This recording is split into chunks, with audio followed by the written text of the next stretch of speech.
O ano na guys? May itatagal pa ba tayo?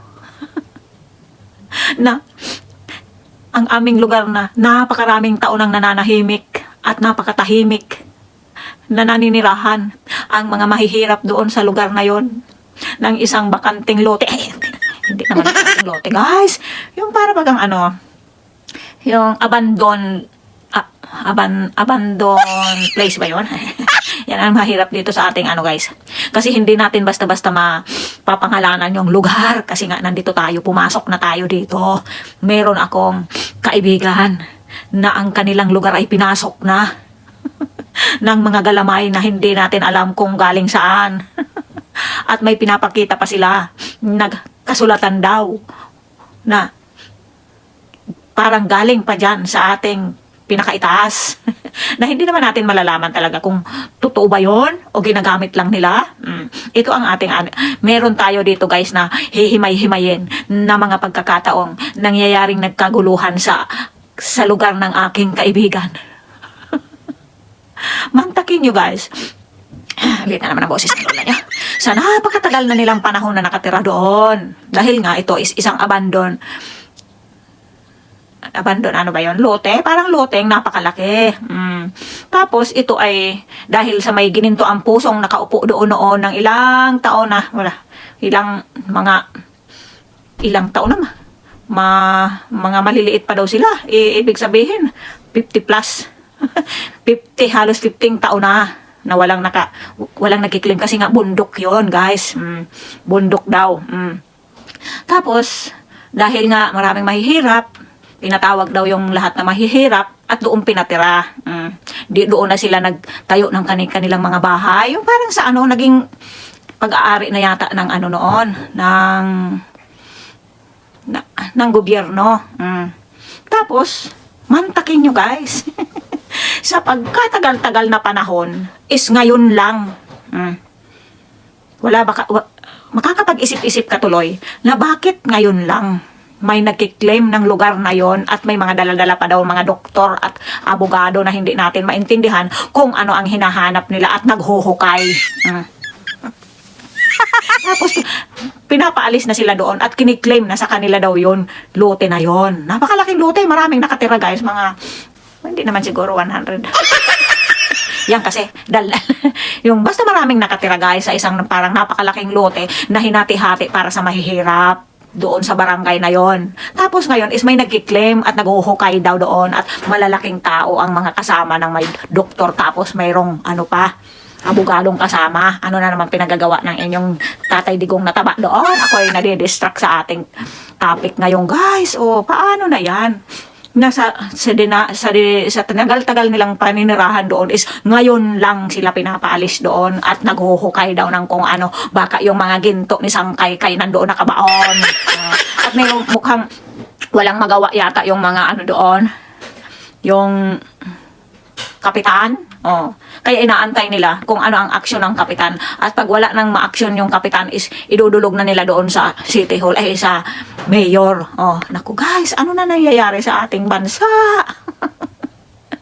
Bakit may galing pa daw dyan sa Malacanang na pinapakitang hindi mo malaman kung ano at hindi daw basta na lang yung para bagang pulis na pakita lang sa'yo yung tsapa na hindi mo man lang mahawakan kung ano yun, katibayan na yon na sila daw ang may-ari ng lugar na yon. Mantakin mo yan, pinili niya pa kung saan yung nakatira yung mahihirap na halos walang makain ngayon guys. Na dahil sa naging 60 pesos na 60 per kilo na ng bigas nila doon, hindi isang beses na lang sila kumakain sa isang araw. Tapos ayan pa, may darating pang mga mukhang armado pa daw na napakalalaking tao na bigla na lang susulpot doon at para aalisin sila kasi sa kanila daw yung lote na yung lugar na yon. Sa kabila ng napakatagal na panahon nilang paninirahan doon, ngayon lang. Napakagrabe naman kayo. Yung mahihirap pa talaga ang tinarget nyo. Siguro, dahil nga siguro tutulog-tulog ang kutingting ninyo, wala siyang kaalam-alam kung ano nang nangyayari sa mga kasulok-sulukan ng kanyang pinamumuno ang Diyos ko talaga guys. Ngayon lang talaga yon ang ngayon lang daw sila nagkaganyan. Oh, Diyos ko, ano na nangyayari? Mukhang pati yung mahihirap doon na wala nang makain is pinapaalis na sa kanilang tirahan. Samantalang yung may gininto ang pusong dating nakaupo doon sa amin is pinamahagi yun sa kanila dahil mahihirap nga sila. Tapos ngayon, ikiklaim ng kung sino dyan na galing daw may hawak daw ng mga papeles at may sulat pa galing daw sa Malacanang. Oh, ito ay puro daw lang kasi yun ang birada nila doon sa mahihirap. Mukhang binubodol na naman nila at pinapaikot yung iba doon ay napumayag na yata kasi mabibigyan yata kung ano ang makukuhang hinahanap nila doon. Pinangakuan na naman, parang nambubodol sila doon sa kasulok-sulukan ng ating bayan o sa isang barangay, sa liblib na barangay na naghihirap halos ang lahat ng tao doon. Naku, Diyos ko naman, kung bakit ngayon sila gumagawa ng ganyang sakiman. Wala ba kayong naiisip bakit nila nagagawa yan ngayon sa panahon ngayon? Kasi tulog, walang pakialam sa mahihirap ang nakaupo ngayon dyan. Siguro. Paragi na lang tayong siguro. Lintik na yan. Aga-aga na-stress ako guys sa kwento ng aking kaibigan. Sabi ko, kuhaan nyo ng video yung mga mukha. Hindi naman natin maano. Kasi nga, pumasok tayo dito. Saan tayo dudulog nito? Saan tayo hihingi ng tulong nito? Na pag tayo ay, inano ko dito, pinakita ko yung lugar na yan dito. Alam nyo na kung ano mangyayari. Salulan nyo. Ako, Diyos ko guys, paano tayo nito? O baka yun ang strategy nila. Na maghukay ng maghukay. Kung anong hinuhukay, hindi mo malaman kung naghahanap pa sila ng gas o naghahanap pa sila ng ginto. Kasi may kasama daw doktor. May kasama daw ano. O baka yung doktor na yun ang nagkiklaim, hindi namin maintindihan guys. Ay, hindi ko maintindihan masyado. Pero, hindi sila makatulog kagabi. Kasi nung isang araw lang pa, yung kahapon lang yata pumunta. Tapos nagkagulo sila doon. Kasi mantakin mo, kung mahihirap na bahay siguro ang nakita doon ay sabi siguro kaya natin to. Kasi walang mayayaman sa lugar na yon. Kasi nga puro mahihirap ang nandoon, puro barong-barong ang bahay. Tingnan nyo kung gaano kasakim ang mga yon at ang lakas ng loob na magsabi pang mayroon pa daw silang galing Malacanang na kung anong pinapakita doon. At hindi naman nila mahawakan at hindi naman nila hinihingan nila ng mga ID at mga katibayan. Mayroon daw silang mga hawak na hindi naman nila mahawakan, makita man lang malapitan. Tingnan nyo yung mga panggagancho. Grabe na ang nangyayari ngayon sa ating bayan, guys. Tinatanong ko nga kung may nagpapapirma doon. Wala daw.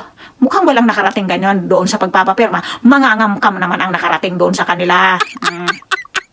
Mga mangangamkam naman ang nandoon, nagkalat. Ano na nangyayari sa ating bayan, guys? Yung napakatahimik na lugar na yon is biglang ganito na lang at kukunin na lang yung basta-basta ang kung ano ang gusto nilang kunin. Kung mahihirap lang ang nakatira doon is gano'n na lang ang tingin nila na basta na lang pa-evacuatein doon at kanila daw yon at naghuhukay ng kung ano-ano.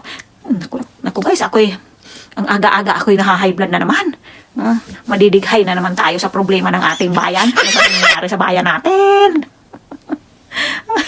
Sabi ko, kunan ng video. Ewan ko kung makunan yun. Kasi takot daw sila kasi may mga bumubukol dito sa bewang. Alam nyo na kung ano yung mga bumubukol sa bewang. At ang lalaking tao daw, takot daw sila.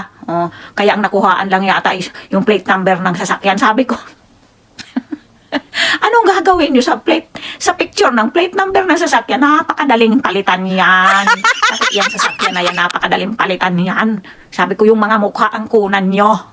Dahil nga mga matatakin ang tawag sa amin, mga takot sila, hindi nila makunan ng video. Sabi ko, pumasok kayo sa isang lugar na hindi kayo makikita, bigla na daw sumusulpot. Paano mo yan makukunan? O kaya, sabi ko, mag-upa kayo ng cameraman.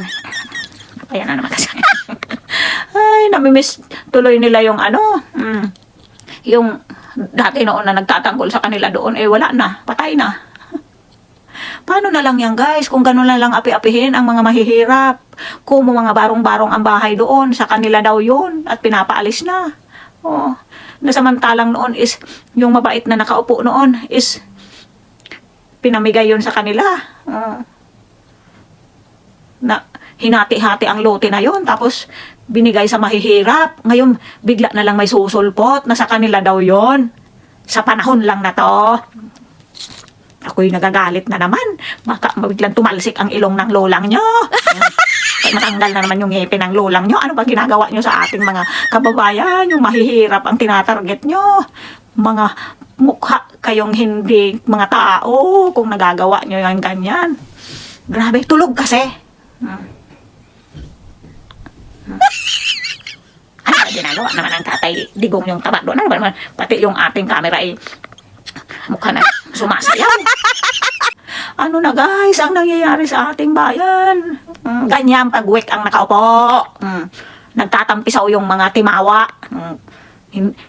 Kasi tulog siguro yan. Kaya, sige, gawin na natin kung anong gusto natin. Sige, kunin na natin yung kung saan-saan mga lugar dyan na kaya natin. O paano yung kung gano'n na wala siyang kaalam-alam. Puro lang pagpanonood ng mga concert ang kanyang ginagawa. Hindi niya alam kung ano na nangyayari sa kasulok-sulukan ng mga bayan-bayan dyan, mga barabarangay, kung anong mga pinagagawa ng mga may masasamang balakin at masasamang nilalang. Wala siyang kaalam-alam siguro. Naku, Diyos ko naman, grabe. Grabe na talaga guys ang nangyayari ngayon. Parang gusto ko nang pumunta doon kay Tatay Digong at ikwento ko ang mga pangyayaring yan. Hindi naman natin mapadaan dito. Kasi nga, alam nyo naman, na pinasok na ng lulang nyo itong mundo na to. Oh, nanganganib ang buhay natin tuwing sa pagpasok natin sa mundo na to. Oh, alam nyo na yan guys kung bakit hindi natin mapakita dito kung ano yung ating katibayan. Ano na mangyayari sa ating bayan nito? Wala na. Magsumbong kayo ako kay Kuya Bongo. Wala nga tayong koneksyon kay Kuya Bongo. Hindi natin alam kung ano bang number ni Kuya Bongo. At napakalayong barangay yun. Mararating kaya yun? Sumisigaw ang mga nandoon na sinasagasaan ng mga mangangamkam doon sa amin. Hindi na sila naawa. Wala nang masaing yung mga nakatira doon. Tapos palalayasin pa nila. At sa kanila daw yung lugar na yon. O saan nila patitirahin yung mahihirap na yon? Na sa buong buhay nila inakala na nila na sa kanila na yung tinitirhan nila na yon. Na walang mga gahama na basta na lang susulpot doon at palalayasin sila. Alam ko mayroon mo naman batas sila. Ngayon ay gumagawa sila ng pagpupulong yata sa barangay. Mukhang natutunugan nila na kung hindi takot yung barangay captain doon is baka nabayaran. Paano pa? Ano pa ang katarungan ng mahihirap na yon sa lugar na yon? Guys, ngayon lang nangyari sa panahon ng week. Kasi wala siyang kaalam-alam kung ano nangyayari siguro sa kanyang basta lang siya dyan nakaupo. Na hindi niya man lang alamin kung ano na nangyayari doon sa mga kasulok-sulukan na kaya siya dyan inupo para yung katulad ni tatay na magtrabaho, hindi yung gumala ng gumala at magpakaligaya. Hindi nyo tularan si tatay halos mawala na ng ulirat sa kakatrabaho dyan dahil gusto niya lahat ng sulok ay nararating ng kanyang tulong. Kayo na may tulog dyan. Mukhang mapapagalitan tayo dito ng ating Tatay Digong taba. Napakaingay natin dito sa baba. At about naman doon sa napanood kong interview ng ating idol na si Bato. Alam nyo guys, awang-awa talaga ako kay Bato. At mukhang talagang nakapasok na talaga ang yung IT tech na yan. Kaya tayo'y maghanda talaga guys. Oo. At mukhang sinabi pa yata ni Tiling-Tiling na mayroon na daw mayroon ng anong tawag doon? Na ang sabi ni Tiling-Tiling is naglabas na daw yata ng warrant of arrest ba yon? Sino yon? Sino? Para kanino yung warrant of arrest na yon, guys? Yan ang sinasabi ko. Kung sino pa ang mga makabayan ay siya pang makukulong yata. Kung sino pa yung mga nagmamahal sa ating mahihirap, siya pa yata ang makukulong. At kung sino pa ang naglinis ng ating bayan ay sila pa yata ang makukulong. Grabe na talaga ang nangyayari sa mundo nating ibabaw na to guys. Naluluha ako nung sabihin ni ng ating idol na si Bato na tinatanong siya kung magre-re-elect siya. Kung makukulong daw siya, ay kahit daw siya nasa kulungan is magre-re-elect daw siya. Mantakin mo yon. Di ang ibig sabihin na Tiling-Tiling is ang arrest warrant na yon ay baka para sa kanila na yon. Guys, mapapayagan nyo ba yon? Na ang naglinis at naglagay sa atin sa kunting sandali sa ligtas na pamumuhay is ipapakulong pa nila, guys. Matitiis nyo na yon na nang dahil kilas idol nating bato is nagkaroon tayo ng safe na pamumuhay at hindi tayo kakaba-kaba sa sa mga adiktos na yan. O tapos nang malinis yung mga masasamang loob yan at yung mga adiktos is yan pa ang gantimpala ninyo sa kanila. Ipapakulong ninyo sila, mga walang hiya kayo. Yan lang ang masasabi ng lola nyo. Yan ang opinion ng lola nyo. Mukhang sobra kayo talaga. Grabe kayo. Yan. Sige, gawin nyo yan. Nang talagang, ewan ko na lang kung ano talagang mangyayari pag ang tatay namin ay ipapasek na dyan. At yung sinasabi ni Tiling-Tiling na yan na may naglabas na yata ng warrant ang aesthetic na yan. Paano na yan? Kung sila idol natin ba to ay makukulong talaga na sila pa yung gumawa ng kabutihan sa atin is yung pang igaganti nila, ipapakulong nila. Anong klase kayong mga nilalang? Ikaw Tiling-Tiling, humanda ka ha. Hindi ka namin mapapatawad pag iyan ay nangyari sa aming tatay at ang aming idol na si Bato. Yan ang tandaan mo. Tiling-Tiling ka dyan. Mukha kang naku, Diyos ko. Mukhang talaga sila nagkakaisa yan. Kaya pala tahimik na tahimik sila, guys. Ito pala ang tinatawag nilang pagkakaisa. Siguro. Ito siguro, guys, ang tinatawag nilang pagkakaisa na magkaisa sila para mawala sa landas nila ang ating Tatay Digong. At yung mga gumawa pa ng maganda sa ating bayan is yung pa ang makukulong. Grabe talaga ito, guys. Hindi mo talaga alam kung anong klaseng mga nilalang ito. Kaya palang napakatahimik ng mga yan kasi mukhang nagkakaisa pala sila ngayon. Ano na ang masasabi nyo dyan, mga kadidiis ko?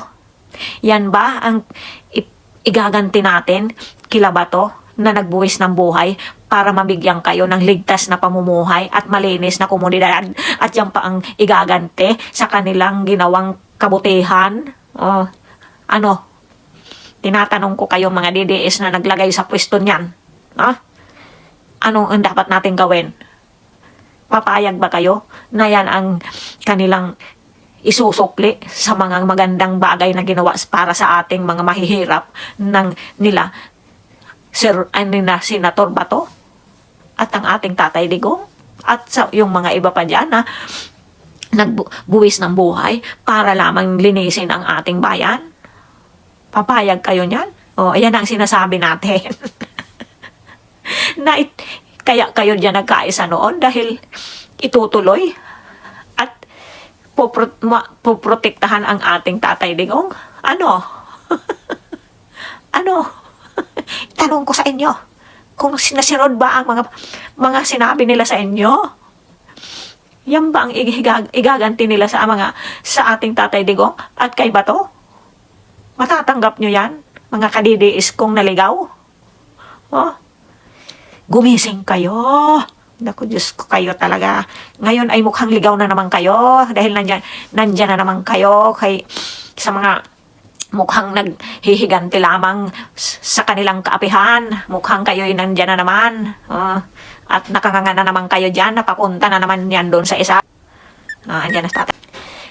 Yung angka nila, yung angka na yan, ay magkakaisa yan. Mukhang magkakaisa yan at kayo na naman nga. Paano na ang ating mundo? Kung sa isang lugar pa lang ito, hindi natin alam kung anong nangyayari pa sa iba. Paano kung may mga takot, basta na lang nanahimik, na wala silang karapatang magdadaldal kung saan at wala silang katulad nitong nakakapagsalita tayo dito. Hindi ko alam kung paano ko matutulungan doon. Ano na ba talaga nangyayari, guys? Kasi nagkaisa na sila. Yung dilawin at pulahin nagkaisa na. Dati dilawin na doon eh. Andyan na naman si taba ninyo. Gaya-gaya siya dyan. Nyo. Tapos. Yan ang paborito niyang Tagalog, tapos. Ay, tapos! Ganyan tatay yung taba dito. hatay digong yung taba, ganyan. Tapos ang dami-daming salita natin, bakit tapos pa yung paborito niyang salitang nakuha. Ay, nakakapagtawa na lang tayo nito. Guys, paano na tayo nito? May itatagal pa ba tayo dito? Na, wala ka nang masaing? Yung bahay mo, gigibain pa? Kasi may nagkiklaim na kanila daw yung kinatitirikan ng iyong lupa. Anong klaseng mga tao meron tayo ngayon dyan sa ating pwesto? Grabe talaga ang nangyayari talaga ngayon, guys.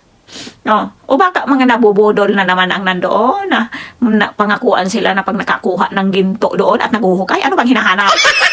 Di ba? Pag naguhukay ka, either na ginto o mayroong mina ng gas. Baka may mina ng gas doon. Napaka-imposible naman. Napakaliit naman yun ang lugar na yun. Na hindi natin alam kung ilang bahay bang nakatayo doon. No, kung doon lang naman sila maghuhukay sa lugar na yon, alangan naman meron doon na hindi natin alam kung ano bang hinuhukay nila doon, guys. Maawa naman kayo sa mahihirap.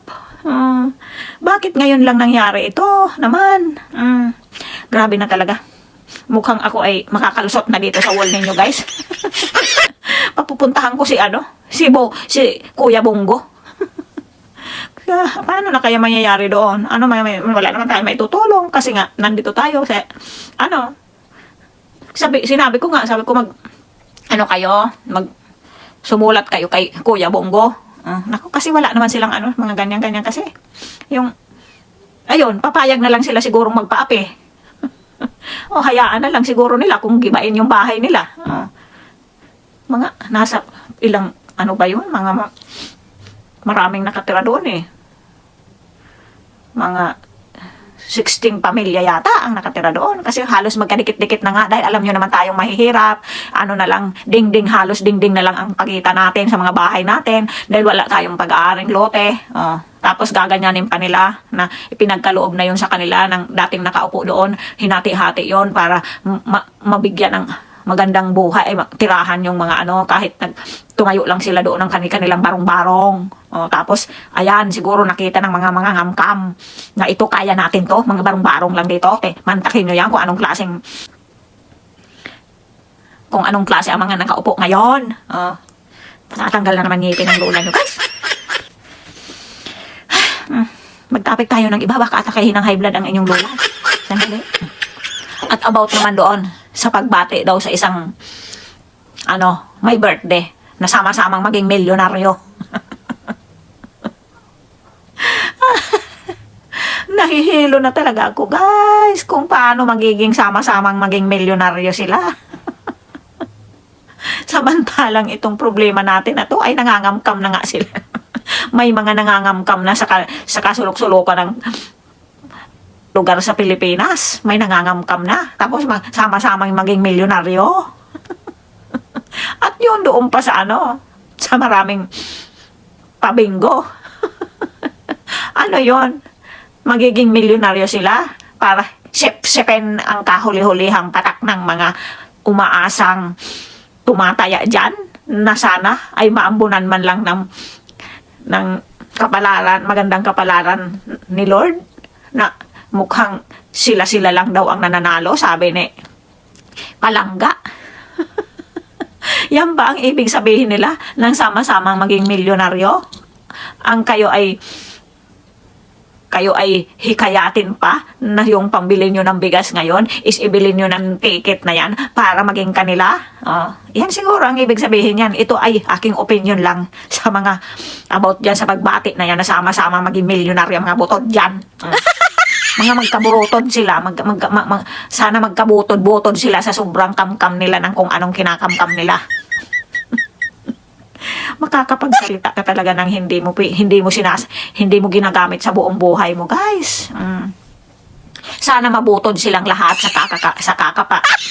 sa kakakain nila na mula sa mga pinagtuluan, halos tumulo ang mga dugo ng mga mahihirap sa hanapin ang mga pinambibili dyan kasi nagbabaka sakali silang manalo man lang at makaahon man lang sa hirap. Tapos kung totoo yan na sila lang ang nanalalo, sinisip-sip nila ang kahuli-hulihang dugo ng ating mga mahihirap na kababayan. Kaya sana magkanda butod-butod kayo dyan na pag inilagay kayo sa tubig ay lulutang kayong para kayong mga balon ay lobo sa sobrang kaanuhan nyo. Pangit na lola nyo, pumapangit pa lalo pag nagagalit. Paano na tayo neto? Tatay Digong, bumalik ka na Tatay Digong. Baka marinig tayo na ating lumili tuloy boses natin kasi baka tayo ay pagalitan ng ating Tatay Digong na taba dito. Paano na tayo guys? Paano na kayo dyan? Tapos instead naman matuto naman itong mga nag-aasam din maging milyonaryo dyan, sige, taya sila. Ubusin nyo ang pera nyo nang kayo ay tiwarik na nakadilat ang mata sa gutom. Napakadaling lukuhin kasi ang iba nating mga kababayan, guys. Yan talaga tumitindig ang balahibo ng lola nyo sa sobrang ines. Mantakin mo yan, nag-hearing na nga doon sa ano. Tapos, ang naging resulta pa is mukha nilusog pa sila ng mananaya. Mantakin nyo kung anong klaseng mga tao meron tayo ngayon dyan. Hindi naman lahat. Hindi naman nila lahat ng inyong lola. Kasi tinuruan na tayong magsugal. Instead na marangal na trabaho ang ihain sa inyo dyan is panunugal ang itinuturo sa inyo. Sige. Ubusin nyo pa ang inyong kakaunting kita para lang makabili dyan. Napakahirap talagang ispilingin ang inyong mga kaisipan dyan kung anong klaseng meron din talaga yung mga taong iba dyan sa atin, guys. Kaya minsan parang, tingnan nyo, yung pumasok ako dito is kunti pa lang ang wrinkles ng lola. Tumansik to na ng lola kasi wala niya. Ay, naku guys. Mabubusog na naman tayo sa problema ng ating bayan. Mantakin nyo yan. Ang pagbati is magiging milyonaryo sila. Tapos yung mga aanga-anga dyan, taya naman ang taya. Kahit yung pambili na nila ng bigas, nagbabaka sakaling na hindi ba nila alam na hindi ba sila nakakahalata. Dito nga umaabot ng ilang trilyon, hindi napapanalunan. Diyan panalo ng panalo. Ano yan? Magic. Ay, ewan ko sa inyo. Napakatagal-tagal dito mapanalunan kasi dito yung parang tawag doon yung hindi bula yata yun, yung parang pinapana. Yun, walang daya-daya doon. Yan sa mga na yan, yung mga basta nalang lumabas yung numero doon, may ako niya na may bali-balita na nilalagyan ng magnet na kung anong klaseng kasi parang naka na daw. Ito ay chismis ha. Parang alam na kung ano yung lalabas na numero. Ewan natin kung alam yan. Ay kung totoo yan guys. Pero yan ang kaya sa mga ganyan, napakadaling maniobrahin siguro yan. Na hindi pa binubula. Alam na kung ano mananalo. Napakahirap magtiwala sa mga ganyan. Kasi kung namamagic nga yung mga yung dapat manalo, namamagic nga kung sino ang gustong makaupo. Yan pa kaya? Napaka-high-tech na panahon natin, guys. Mag-isip-isip kasi nang hindi kayo na nagagatasan. Ayan, magiging milyonaryo sila. Kayo, nga. Pasok kayo sa bibig ng lola nyo. Naku, Diyos ko. Paano na buhay natin sa mundong ito? Ako ay lalong nai-stress habang kung ano-anong napapanood natin, guys. Yan lang ang opinion natin dyan sa greetings na yan. Napakaraming problema ng bayan. Greetings na magiging milyonaryo sila. Lintok talaga. Siguro nakakaamoy na sila na hindi na sila magtatagal dyan. Kaya mukhang sasairin nila yan bago man sila mapaalis dyan. Hakot-hakot nila ang lahat. Ang tira sa inyo, tingga. Kung sa bala, tingga ang abuti ng papalit dyan. Ay, naku talaga guys. Hindi pa kinuha ng mga samahan nila yan, mga yan. Makakapag-wish ka tuloy na sana kunin na sila ng mga kalahi nila. Ay, naku Diyos ko. Grabe na ang dumi ng ating mundong ito. ginagalawan. Grabe na ang dumi ng mundo ninyo dyan. Paano na kayo makakaahon dyan? O, tapos ngayon, mukhang hinahatak na naman kayo pabalik sa inyong dating daan na dinaanan. Paano na kayo, mga kababayan ko, mabuhay ang Pilipinas? Saan na ang ipinangakong ira-ira? Ang ira-ira dito, stress na. Matatawa ka na lang talaga sa mga tao natin, mga kababayan natin, kung bakit nagkakaganyan sila, guys. Kung lahat nag-iisip, hindi tayo maghihirap. Yan ang sinasabi ko. Kung hindi nagpapaisa ang mga kababayan natin, hindi tayo maghihirap ng ganito at hindi hindi uubra ang mga kung ano-anong mga kababalaghan nangyayari ngayon dyan sa ating kasulok-sulukan ng mundo. Kasulok-sulukan ng bayan natin, hindi na nila alam kung anong mga pinaggagawa na doon ng mga ngamkam. Ay, nako. Grabe na talaga, guys. Sa buong buhay ko ngayon lang ako nakarinig na may nangangamkam doon. May nangangamkam doon sa lugar na yon. Ay, nako. Grabe. Hindi ko makere. Nakakapag-English tuloy na naman ang lola niyo. Baka makadighay na naman ng walang katapusan.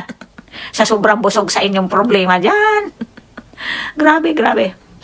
Ako'y kinikilabutan talaga. Kung ako'y kinilabutan dahil sa aking mga... ano ba yan? Nakakawalang gana na talaga, guys. Nakakawalang gana na. Ang manirahan, kahit sa liblib ay nararating na. Kahit sa mga liblib na lugar, nakakarating na ang mga galamay at mga kalahi nila. At mga kaano nila siguro yan. Yung mga kalahi na ng kung anong mga nuno sa punso.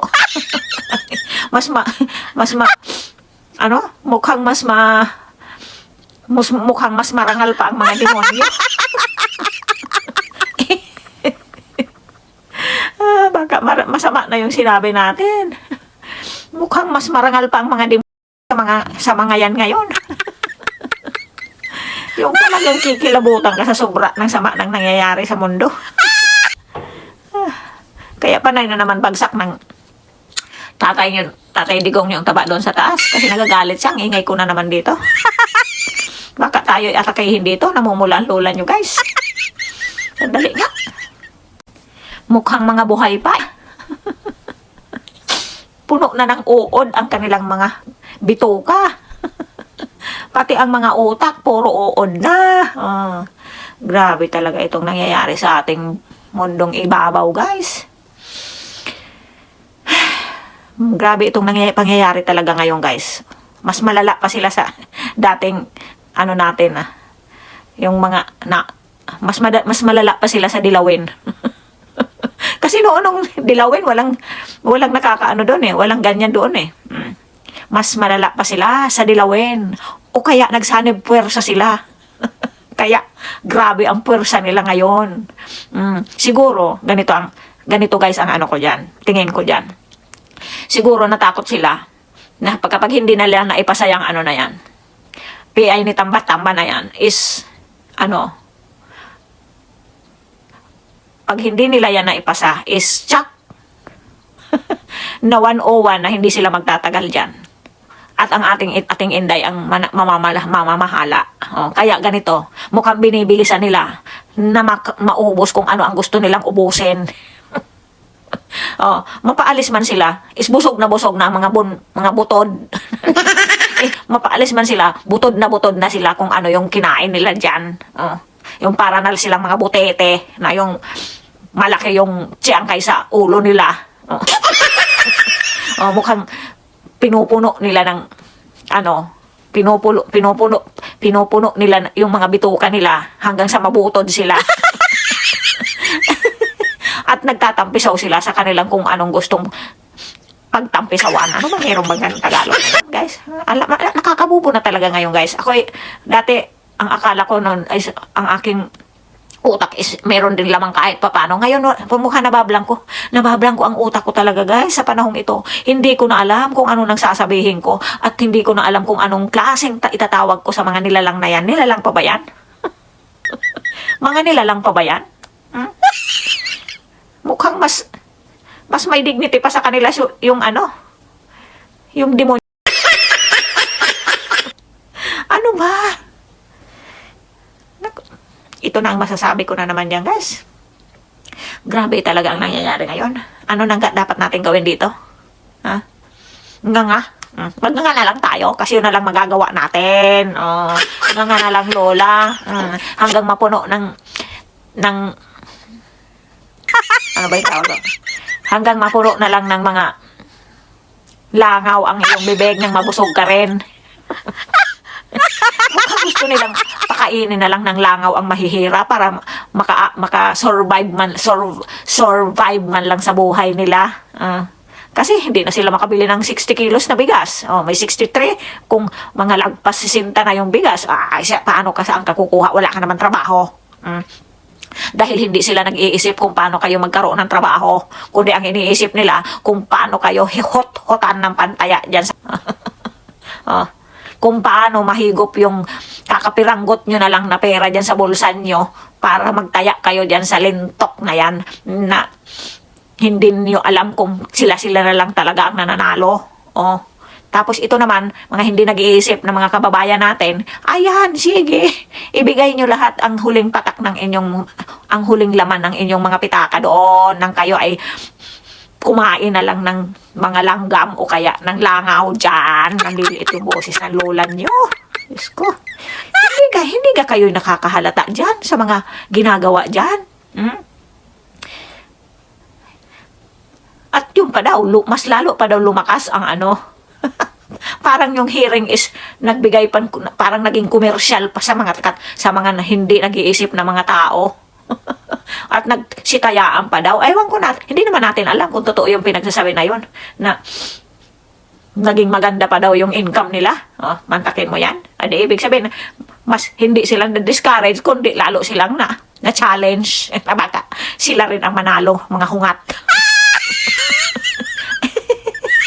Hindi ka talaga makapagpigil ngayon, guys. Yung masasabi mo talaga yung mga hindi mo sinasabing words ngayon.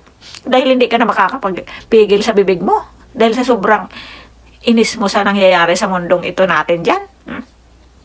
Grabe na talaga ito. Ginawa pang mga sugarol ang mga tao. Ayan, nadighay na naman talaga ang lola nyo sa sobrang problema ninyo dyan.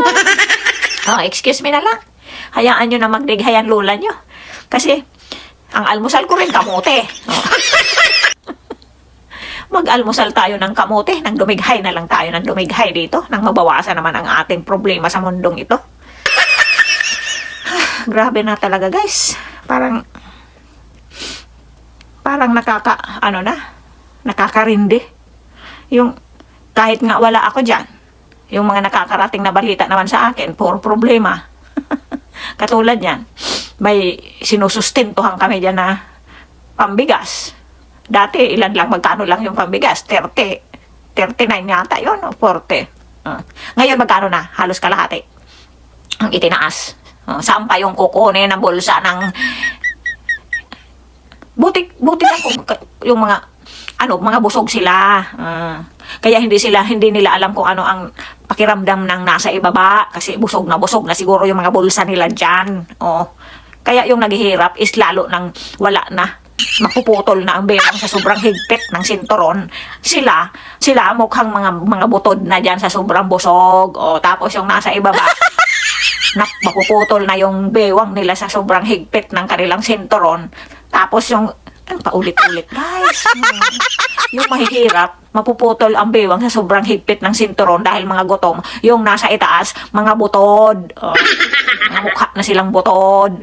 Dahil kaya wala silang pakialam sa inyo dyan. Kung kayo ay mangisay sa gutom. Tapos ngayon, nagtataya-taya pa kayo dyan. Na imbis na ibilin nyo ng pang makaligtas kayo sa isang araw na hindi kayo mamatay sa nadilat ang mata sa gutom.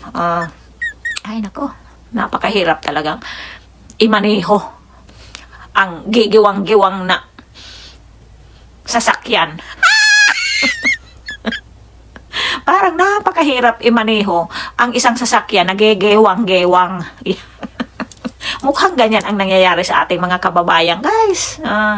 Hindi mo sa bagay, pera naman nila yan.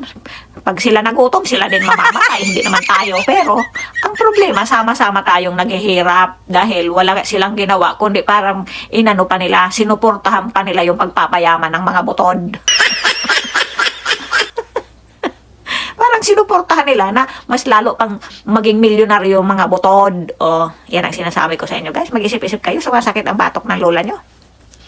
Mukha tayo dito ay aatakihin talaga ng high blood dito sa mga nangyayari sa ating mundo na to. Mantakin nyo yan, ang aga-aga may tawag na ganon, na hinaharas sila doon ng mga malalaking tao, na mukhang may baril pa sa likod at may mga nakaumbok doon sa bewang. Di siyempre yung mag-umbok sa bewang na yon.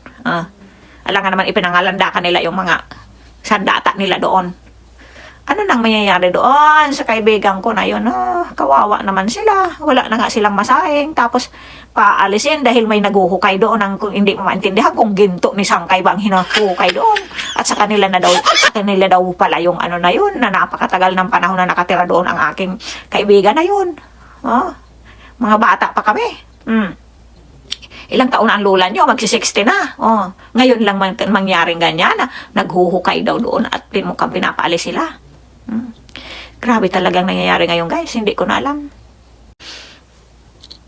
At about naman sa message ni ating Inday kay ating nila, yung ibang hindi na naman palilikutin ang isip dyan is, tingnan nyo, nagpasalamat pa kay ating namin si nyo, ganyan. Himay-himayin nyo ang bawat words na binitawan ng ating Inday. Mukhang may laman ito. Na ang pagkakaintindi ng lola nyo, ito ay opinion lang ng lola nyo, guys, about sa message ni ating Inday, at nagpapasalamat daw kay ating nila. Ito ang opinion ng lola nyo sa pagsasalamat ng ating Inday. Na mukhang may laman ito. Palikutin natin ang ating mga isipan na mukhang parinig ito, pasaring. Mantakin yung sabihin niya na ang ipagmamalaki lang nila ng ating Inday is may isang salita. Diyan pa lang kinutuban ako. Sabi ko, mukhang lumalabas na ang ating Inday ay talagang mukhang nabudol din. Pero yung mga hindi naman pinapagalaw yung kanilang mga isip at binuburo na naman nila dyan sa kanilang utak, sa kanilang ulo, is hindi na naman nila magigets kung ano ang ibig sabihin ng ating Inday, na ibig sabihin niyan is ito ay ang aking opinion at ang aking pagnilay-nilay na naman.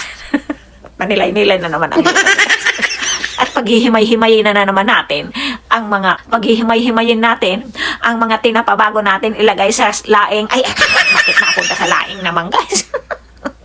Kasi di ba hinihimay-himay muna yung sardinas, yung tinapa bago ilagay sa laing. Para hindi ka makatitinik, alisin mo yung tinik.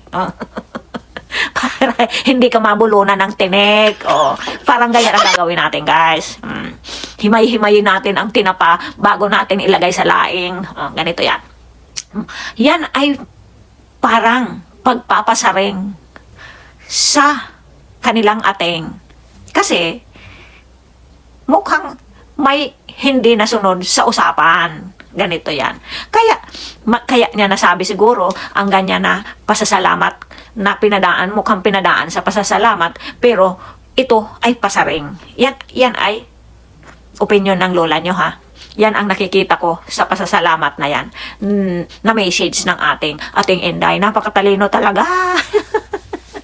Napakatalino talaga ng mga Duterte. Diyan ako humahanga. Katulad na lang nung sinabi ko sa iniwang kong question sa inyo, na kung ano ba ang mukhang pinadaan ni tatay lang sa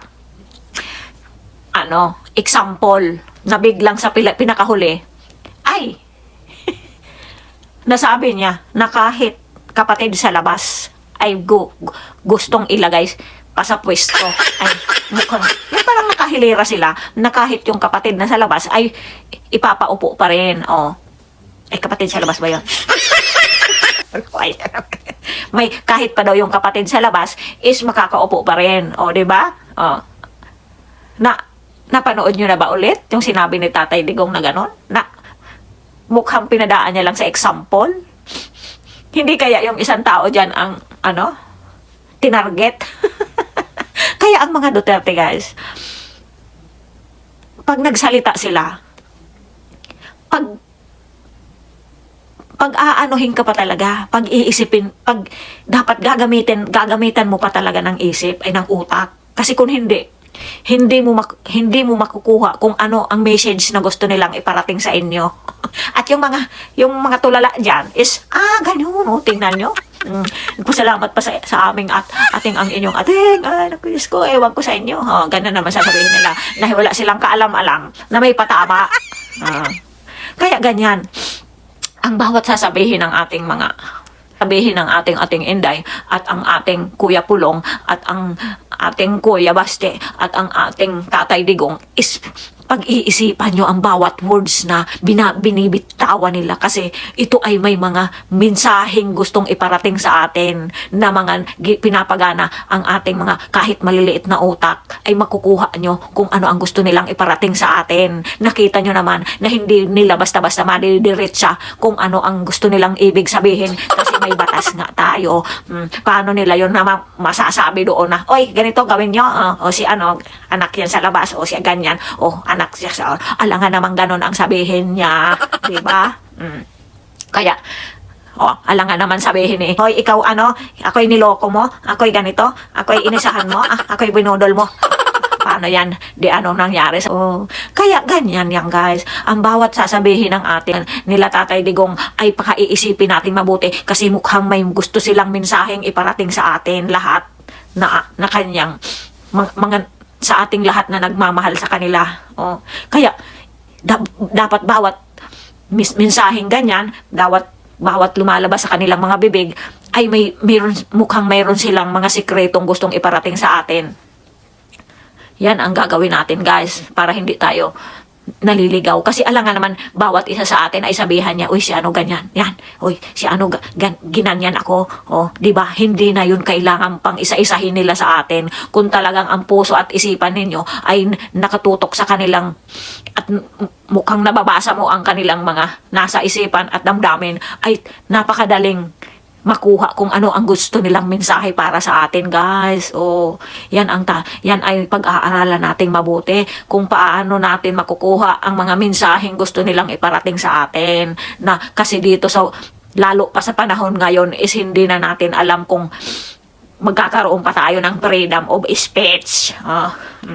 O kaya freedom of opinion na sinasabi ng lola mo, sariling batas ang lola nyo ng freedom of opinion. Hindi.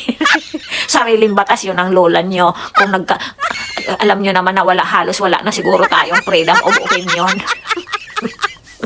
Kaya mukhang pinapadaan na lang ng ating ng ating Tatay Digong yung halimbawa sila rin, 'di ba? Yung mga na komentang kung na mukhang pinapadaan na lang nila sa kunyari ganito, ay pwede, ay mukhang may usapan na ganito, di ba? Tingnan mo, ang matalino din pala ito talaga si mukhang gumagaya siya sa ating mga Tatay Digong at ating Inday na hindi ngayon diretsahan, kaya guys, gagamitin natin ang ipinagkaloob sa atin ni Lord na kahit maliit na utak ay pagaganahin natin palagi pag napapanood natin, sa tuwing napapanood natin sila ating Inday at si Kuya Pulong at ang ating Tatay Digong, sa tuwing magsasalita sila, hihimay-himayin natin ang bawat salitang binibitawan nila. Excuse me, nadighay ang lula nila. nabusog tayo ngayon sa excitement sa ating mga idol. Ganito yung guys, hihimay-himayin natin bawat salitang lumalabas sa kanilang mga bibig kasi hindi sila mag-aaksaya ng panahon sa atin para isa-isahin kung ano ang gusto nilang mensaheng iparating sa atin. Kaya pagaganahin natin ang ating kahit maliit na utak na ipinagkaloob sa atin ni Lord para kasi dapat na natin gamitin ito sa panahon ngayon. Yan lang ang masasabi ng lola nyo. For now, thank you for watching sa inyong lahat. Kahit marami tayong problema guys, kahit ganito ang mga nangyayari sa ating bansa, basta tayo may alam pa natin, andyan pa sila Tatay Digong at may Diyos tayong nakabantay palagi. Ipapakita niya sa atin kung ano ang daan nating tamang tatahakin at wag tayong makakalimot magdasal. Yan lang guys. At wag tayong maliligaw ng landas.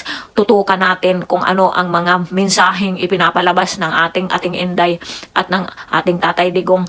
Yan ay masinsinan ba yun? Masinsinan natin busisiin ang bawat mga katagang lumalabas sa kanilang mga bibig. Ay dapat ito ay itatatak natin at pag-aaralan natin, paulit-ulit nating panuurin ang kanilang mga video at baka tayo ay makakita ng mensaheng gusto nilang iparating sa atin. Ganyan guys ang gagawin natin palagi para hindi tayo maiisahan pagdating ng araw na kinakailangan na natin talagang ipagtanggol ang ating mga idol na sina Tatay at ating Inday. Lumiit na to. Nawala yata yung boses ko. Mukha nagbulong na lang ang lolang nyo. Sige guys, thank you for watching. Mahal na mahal kayo ng lola nyo. At sana sama-sama tayong hindi malubog sa kung saan tayo wag sana tayong mapupuntang lahat sa kangkungan. Kaya mag-isip-isip tayong lahat guys. At nandyan palagi si Lord. Igagayad tayo niyang kung ano ang gusto niyang mangyari sa ating mundong itong ibabaw. Mahal ko kayong lahat. Thank you for watching. Thank you sa mga nagsasubscribe sa Lolang Bungal. Alam ko naaawa lang kayo sa lola nyong bungal. Napangit na bungal pa. Thank you. I love you all. Bye-bye.